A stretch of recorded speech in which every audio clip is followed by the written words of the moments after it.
سلام، دکتر احدیان هستم. درباره مسئله مهمی که من فکر میکنم لازمه درباره صحبت بشه اینه که اصولاً انسان ها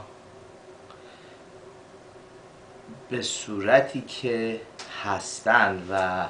از خودشون احساسات بروز میدن و طریقه‌ای که زندگی میکنن اصولاً اون راهی هستش که سروایو کردن، یعنی اینکه تونستن زندگیشون رو نگه دارن و تونستن زنده بمونن به صورت انسانهایی که هستن. حالا علت اینکه این صحبت میشه اینه که شناخت هر شخصی و شناخت وجودی هر انسانی در رابطه با این باید باشه و دید ما اگر به این صورت باشه که اگه یک شخصی سوپرفیشاله یا خیلی ظاهربینه،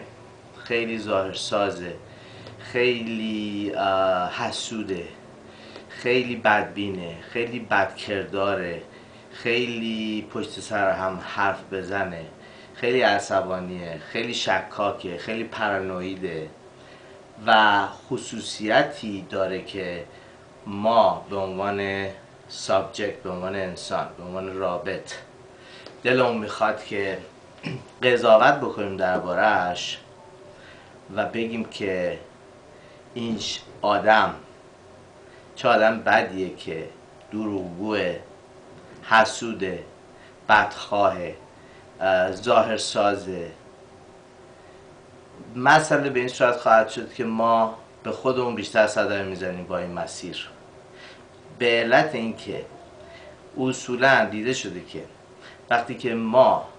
عصبانی میشیم و جاج میکنیم و قضاوت میکنیم یه نفر رو، یک شخصی رو یا یک موقعیتی رو،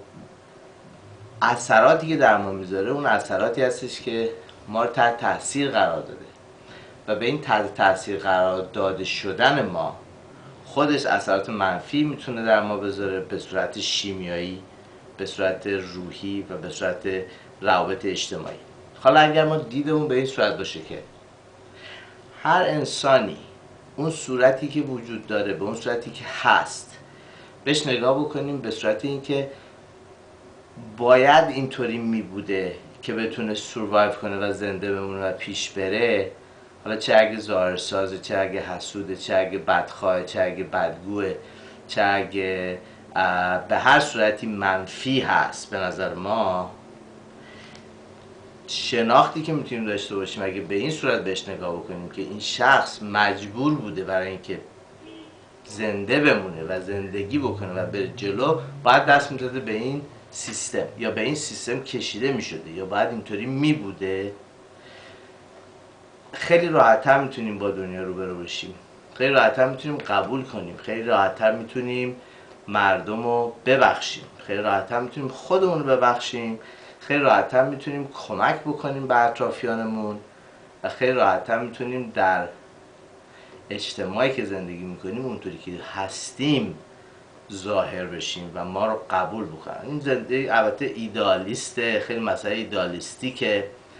ولی اگر دیدگاهمون به این صورت باشه بسیار بسیار هم کمک میکنه به فشار خونمون که زیاد بالا نره